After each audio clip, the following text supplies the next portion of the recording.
Hello, folks. I hope you're doing all right. Welcome to Stay Well with Dr. Zorba Pastor. That's me. Ba-da-ba-dum-bum.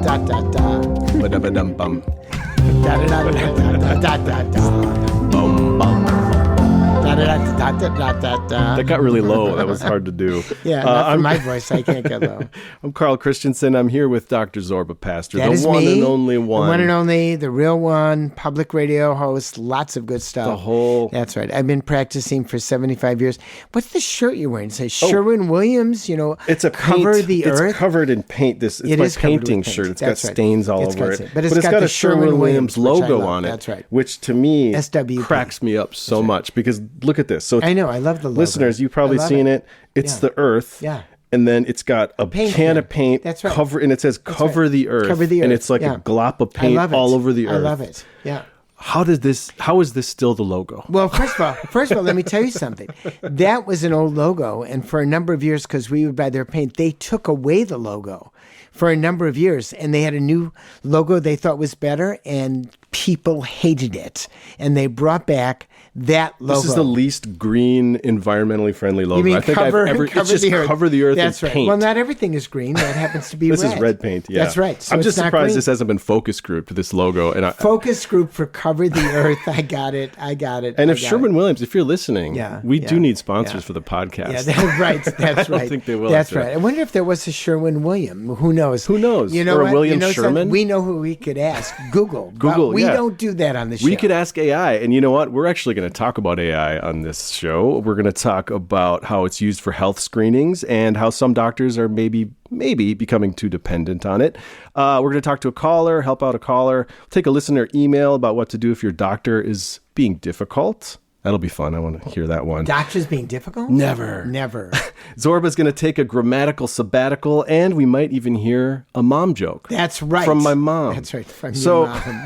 The phone number to call anytime, 608-492-9292. And remember, you can email us at askdrzorba@gmail.com. Spell it out, askdrzorba@gmail.com. We love those emails, and a number of them I answer. That's great. A lot of them, right? That's right. All right, let's get right into this topic. So there's new research in The Lancet about doctors who they depend on AI with detecting abnormalities during colonoscopy screenings. Well, that's a very issue. So let me get to another study and the colonoscopy study. They looked at radiologists reading x-rays.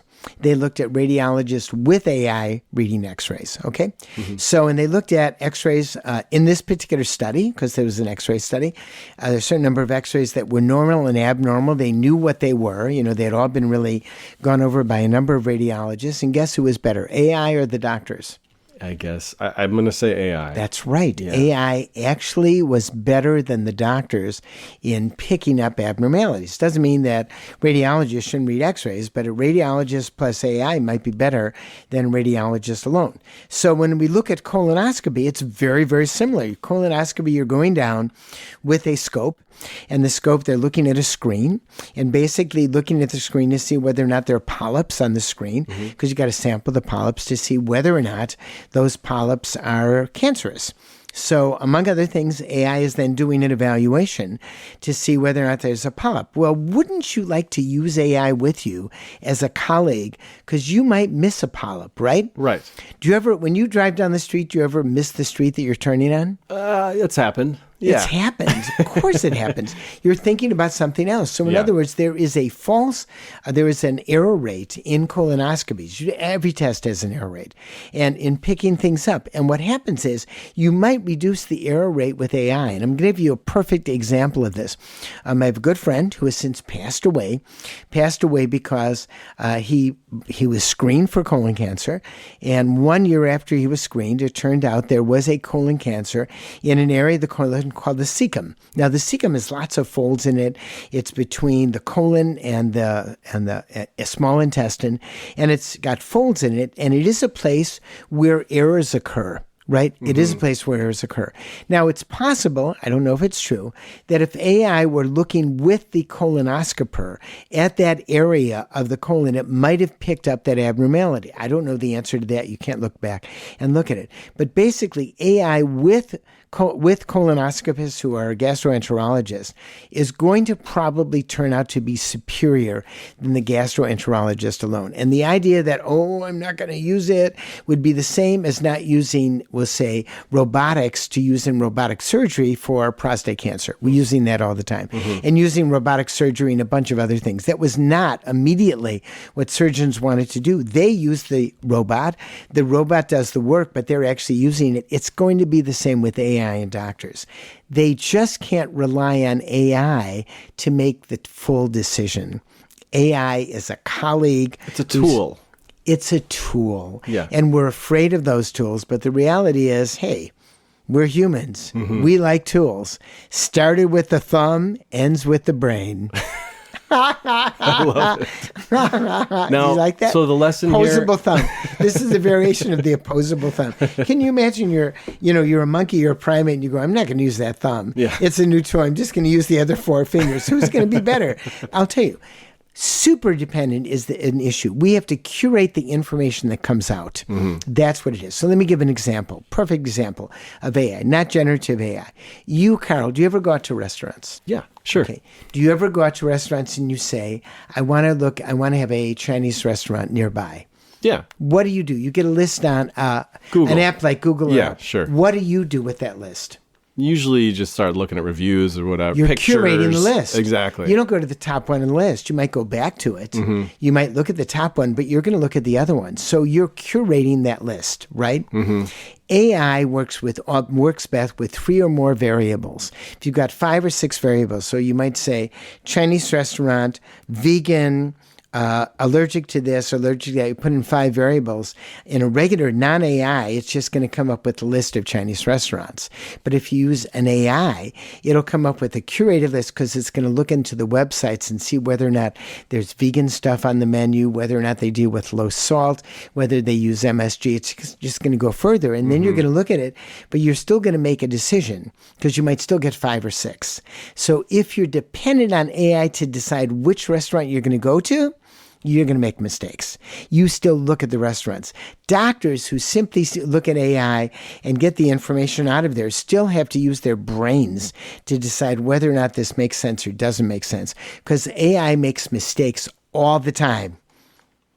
All the time. So you can't be just dependent. like humans. And no, just like humans. And then we call those mistakes hallucinations. They're not hallucinations. They're mistakes. And hallucinations is like a fancy word because AI is making it up. It's called a mistake. So you've got to know what you're looking at. And the issue with physicians is AI is monumentally going to help us because we put in 5 or 10 variables. We want to get information out, but we still have to make the decisions because we're the ones in charge who went to school, who know how to make those decisions. And AI ain't right. So what I've learned here from this little topic segment, Zorba, is especially with colonoscopies, AI will help make sure nothing slips through the cracks. Yeah. Yes, that's right. Okay, good. Thank you, Karl. Thank you, Karl. That's all I'm good for here. That's right. That's all I'm good for. You're good for more. You're good for the Sherwin-Williams Cover the Earth paint also. Let's talk about that logo, Sherwin-Williams. Listeners, if you have a question for the show, for the good doc, he's right over there, you can call 608-492-9292. And you can email us at askdrzorba@gmail.com. Spell it out, askdrzorba@gmail.com. Let's go to one of those phone calls. Does Perfect. that sound good? Yep. All right, let's help out a caller now in Racine, Wisconsin. Hello. Hello. How can we help?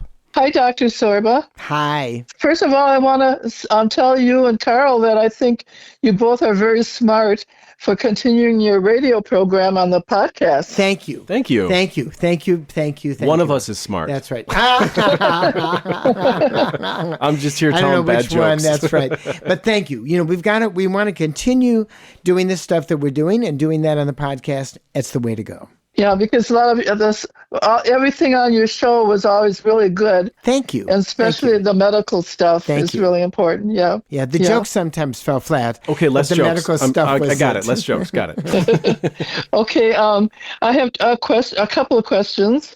First of all, I have lymphedema on both of my legs and venous insufficiency, and also venous insufficiency. Right. And right. Venous insufficiency, right, often causes a problem. I have bad varicose veins. I had them taken care of 5 years ago.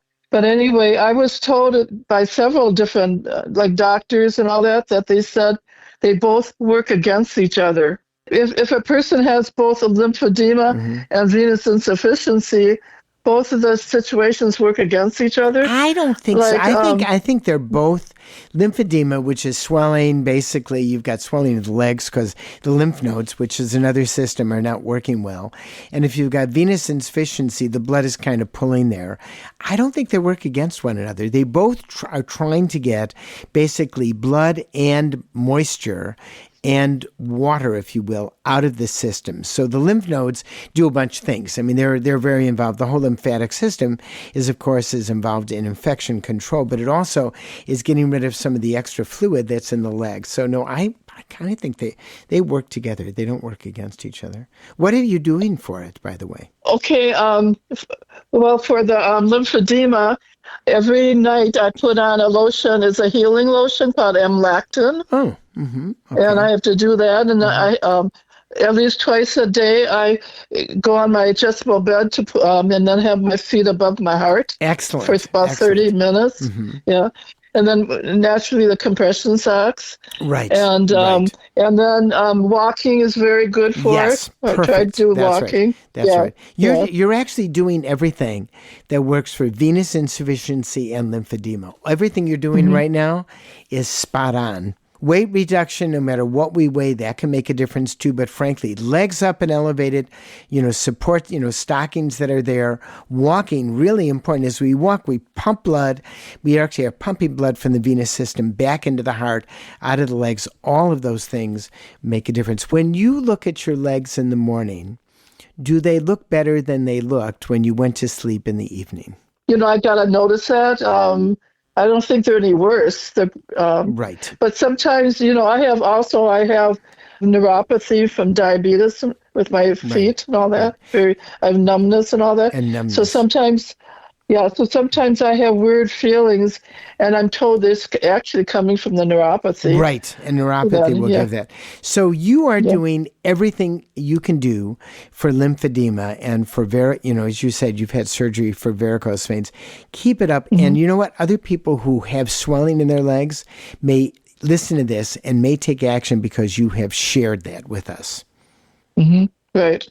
Oh, you know what? 5 years ago, when I was told I had lymphedema, after I had the 5 varicose veins taken care of, the surgeon told me, he says, every day, be sure you wear compression socks. Correct. Okay, that's but right. I went home and I thought, there has to be more to it than that. So I went on YouTube, Kathy Bates. So she explained more. She has lymphedema, so she explained that. So I was going to a physical therapy at the time for my balance, and I says to the physical therapist, I need to see a therapist for my lymphedema. Right. And she says, I'm a therapist for that too. Right. She took extra schooling.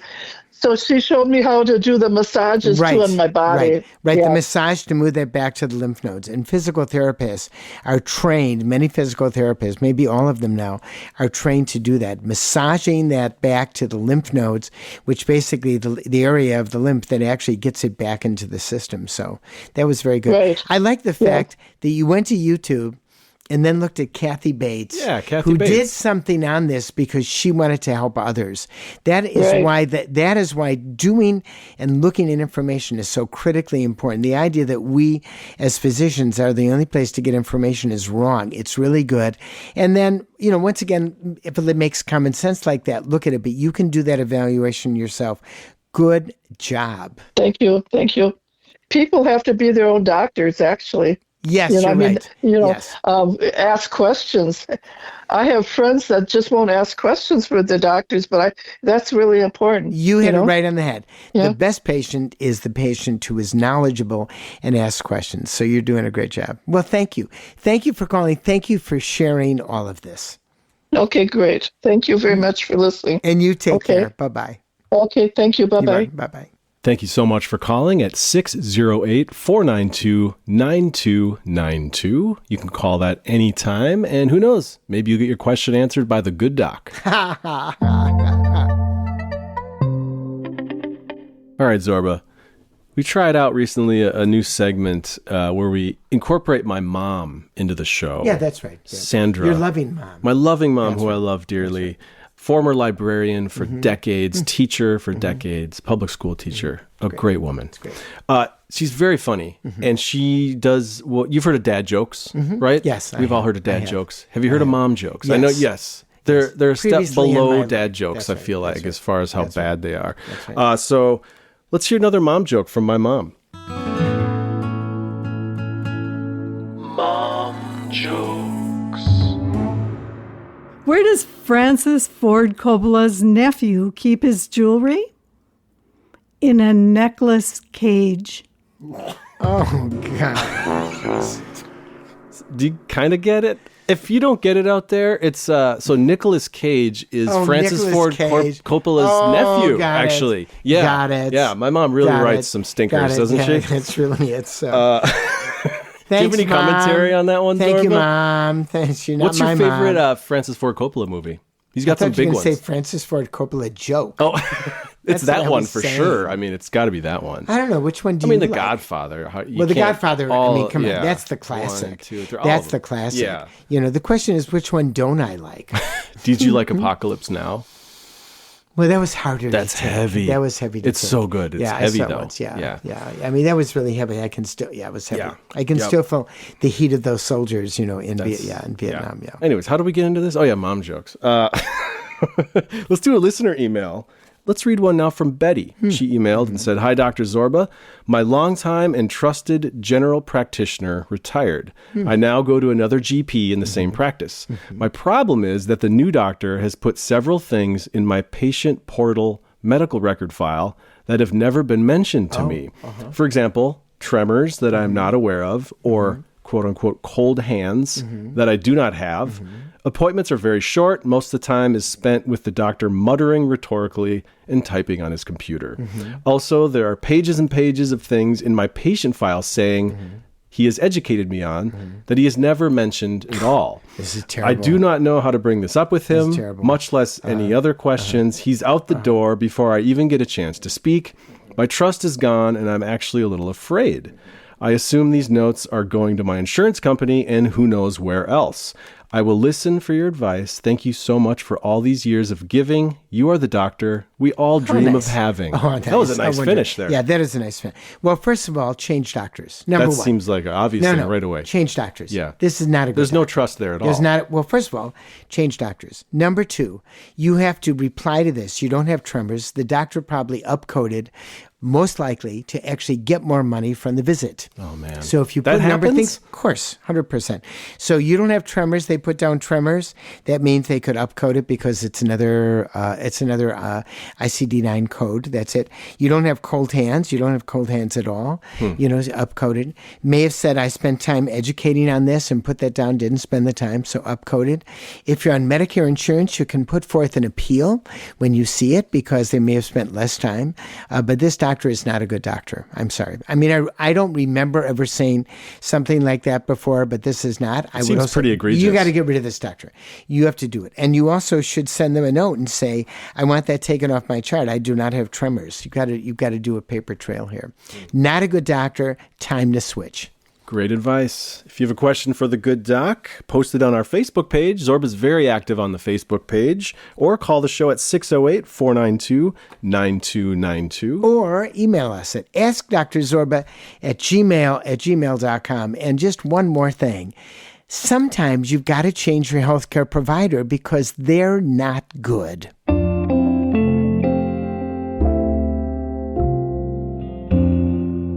Okay, Zorba. On our public radio show, we did a recurring segment. Remember the Grammar Police? I do. You remember it I do. well. I do. Does it still have I a place in your heart? They're Hold in a my place heart. in your heart? They're in my heart. All right. We had to rename it, though, for the podcast. So every once in a while, Zorba takes a grammatical sabbatical. Grammatical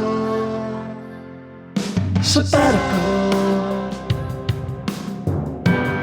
You just wanted to play the drums. That's all it is. It's a very drum-heavy jingle there. Do you like it? Yeah, I do. Okay. I do like it. That's cool. Yeah. How about on a 1 to 10? What do you give that? You mean on a scale for that? Yeah, scale. I'm putting you on the spot 8. here. Oh, wow. That's nice. Yeah, okay. I like it. Great. An 8. How does it live up to the old jingle, though? The Not grammar at all. police jingle. No, Okay, the old jingle, no, nothing can beat it's that one. completely different. I'm sorry, completely different. It's way different. But I mean, now you're asking me too many questions. I know. Sorry, gave it we'll an move 8. on. Stop. Once you get success, you have to learn to stop.